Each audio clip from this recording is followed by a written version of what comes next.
Hilary Phelps is a local mom and business owner and knows all about being a high achiever, growing up making straight A's alongside with her brother, who happens to be record-breaking Olympian Michael Phelps. But her first sip of alcohol at age 14 turned into a 15-year battle with addiction. Now, 15 years sober, Hilary is finally opening up about her recovery journey. We're happy to have her sharing that with us this morning. Thanks so much for coming in today. Hi, thanks for having me. So 15 years, you kept this quiet. You kept it to yourself, right? So I guess the big question is, why did you decide at that point, recently now, to say, you know what?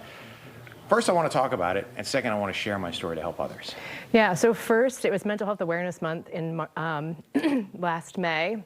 And I decided to share openly on a friend's podcast for the first time. And because what I realized was, I still felt a little bit of shame around my addiction. And what I realized is shame hides in the darkness, but we recover in the light. And so bringing that to light was really helpful in my own healing journey.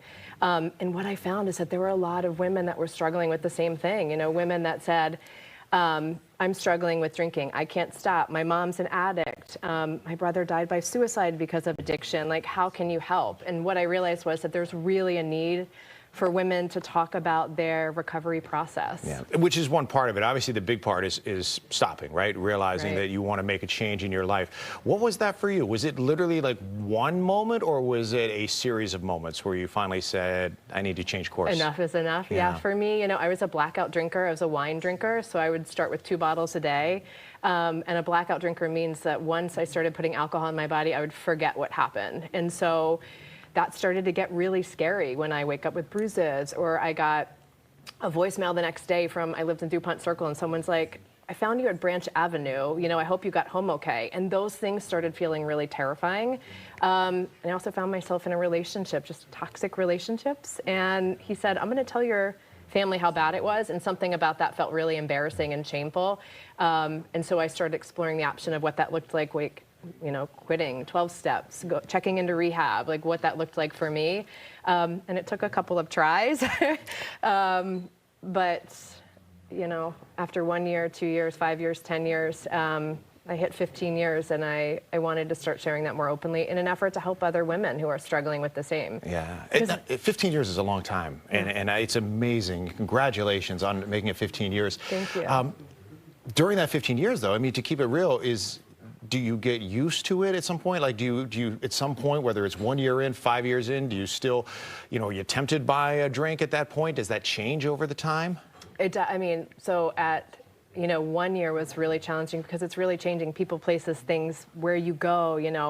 We talked about this, like the habitual habit of having a glass of wine at the end of the day. And so for me, it was changing those habits and rituals and replacing them with other things. 12-step was a huge process, getting new friends, finding a community of other people that weren't drinking. But last year at 15 years was the first time I wanted to really drink. it was a really tough year, and it ended with the death of my dad. And at 15 years, I was like, I want to go, I want to numb, I want to forget, I want to check out. And the first thing I did, because I had all of those years behind me of doing new things and finding new tools, I went to a meeting. And then I drove to, I work with the treatment center, and called Ashley Addiction Treatment, and I drove there and I shared with the patients, and I said, this is what I'm going through. At 15 years, I still have to manage my addiction, and I still have challenges, and that, And I know a lot of it it's very difficult too, and I'm so glad that you're speaking out about it now and talking to other people so they can understand, because a lot of people think, maybe I have a problem, maybe I should address it. But then, like you said, some of the things, like even just getting off the wrong metro or blacking out, it's embarrassing to a lot of people, right? So you don't want to admit that. Maybe to yourself you can, but not to others. So how would you recommend that people, if they're dealing with that situation, where do you start?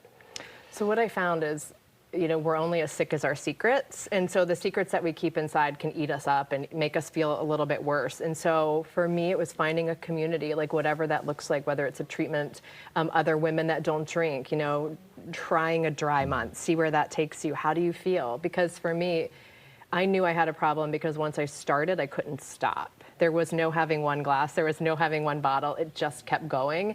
But I recommend Yeah, finding a group of other people It that sounds can like this support you. is a good time of year, right? Because we just finished dry January that a lot of people went through, and you hope that maybe they continue that into February just to see how that goes, as opposed to, hey, it's February 1st, I got to make up for a month of lost time, right? Oh my gosh. Yes, exactly. But you know, like what we found too during the pandemic is that more women are drinking. It's like a 41% increase in heavy drinking among women because we shoulder a lot of the responsibility, of like home life and family and jobs and homeschooling our kids, but we're just not seeking the help because we think we can do it alone. Yeah. And so that's why community is really important. Well, I know you're making yourself available too, and you've been talking with a lot of other people, and I know if anybody has any concerns for themselves, so you're more than happy to talk with them about it as well. I got to ask you real quick, we showed the picture of you and your family, your siblings in the pool. How's Michael doing? He's great. He's good. You know, my son and I went out, Alexander, we went out and saw them over the holidays at Christmas, and I was sharing this with you as like a little boy gang of 6, 5, 4, 3, all little boys. They had the best time. That's He's great. awesome. Well, it's good to see you. Congratulations Thank on your you. journey. Congratulations on 15 years of sobriety. Thank We you. wish you the absolute best. Thanks for sharing your story. Thanks for having me. All right,